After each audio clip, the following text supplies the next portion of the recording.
আপনার কাছ থেকে জানতে চাইবো কিভাবে আপনার উপরে যে হামলা করা হয়েছে।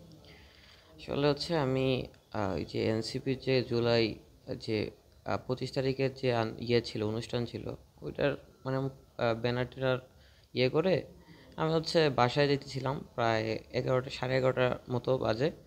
তো মদিনা মার্কেট যখন আসি, মদিনা মার্কেট বিদ্যানিকেতনের সামনে একটা সিএনজি পেয়েছি, ওই সিএনজিতে উঠছি। সিএনজিতে ওঠা মাত্রই একটা ছেলে হচ্ছে বাইক এনে সিএনজির সামনে রাখছে, আর একটা বাইক হচ্ছে সাইডে রাখছে। সাইডে রাখা মাত্রই কয়েকটা ছেলে দৌড়ে এসে সিএনজিটাকে মানে ঘেরাও দিয়েছে। সিএনজিটাকে ঘেরাও দিয়ে যে প্রধান আসামি রুল, সে হচ্ছে সাইড থেকে এসে নাইফ বের করছে। নাইফ বের করার সাথে সাথে আমি যখন নাইফ দেখছি, তখন হচ্ছে বসা থেকে উঠে গেছি। তারা কিন্তু উদ্দেশ্য ছিল হচ্ছে আমার পেটে হচ্ছে ছুরিয়ে কথা। বাট হচ্ছে আমি উঠে যাওয়ার কারণে আমার এই যে লাগছে, উড়াতে লাগছে, বাম পায়ের উড়াতে। 2টা স্টেপ করছে, দুইটাই হচ্ছে উড়াতে লাগছে। তো হচ্ছে তারপরে যখন অত্যাধিক পরিমাণ রক্তক্ষরণ হইতেছিল, তখন হচ্ছে আমি আমার যে পরনের যে ফতুয়াটা ছিল, ফতুয়াটা খুলে তারপর হচ্ছে ওই জায়গায় বাঁধি।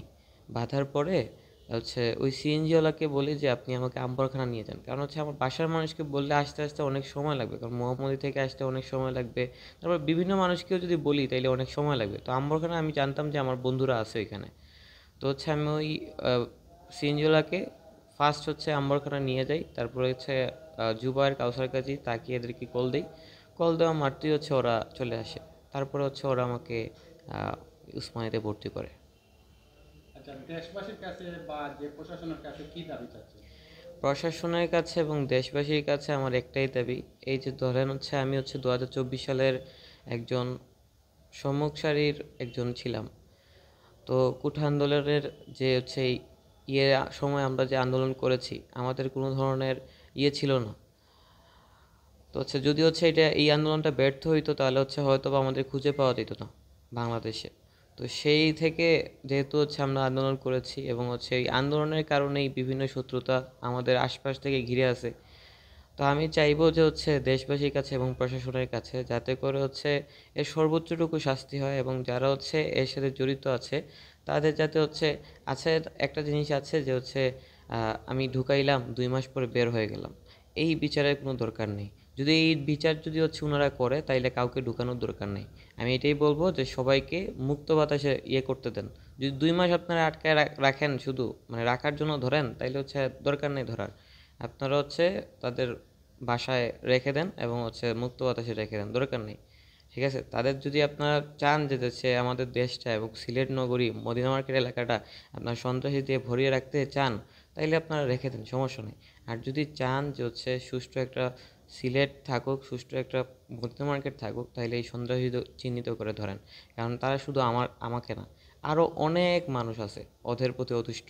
আপনারা যদি ওদের ব্যাপারে খোঁজ নেন, তাইলেই হচ্ছে আপনারা জানতে পারবেন যে হচ্ছে ওরা মানে কী পরিমাণ মানুষকে অতিষ্ঠ করেছে এতদিন এবং হচ্ছে করছে।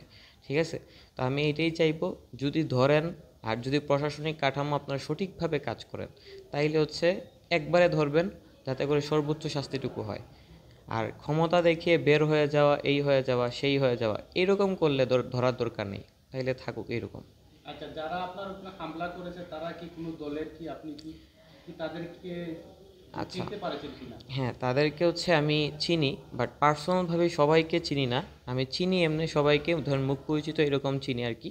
তো তারা আগে ছাত্রলীগ করতা মানুষ ছিল, সবাই ছাত্রলীগের ছিল।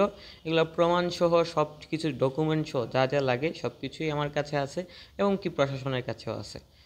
আপনারাও চাইলে হচ্ছে এটা খোঁজ নিয়ে দেখতে পারেন তারা হচ্ছে ছাত্রলীগে ছিল কিনা। সর্বশেষ প্রশাসনের কাছে আপনার কি দাবি?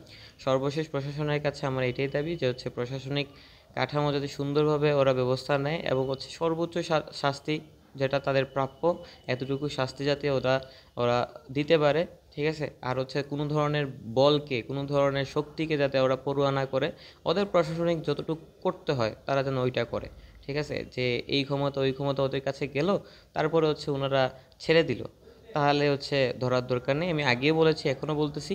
আর যদি হচ্ছে ধরেন, সর্বোচ্চ শাস্তি আমি কামনা করি, সর্বোচ্চ শাস্তি কামনা করি, এবং আদালতের কাছে এবং বাংলাদেশের জনগণের কাছে এবং সিলেটের জনগণের কাছে আমি এইটাই চাই, যেন এর সর্বোচ্চ দাবি সবাই দাবি করে।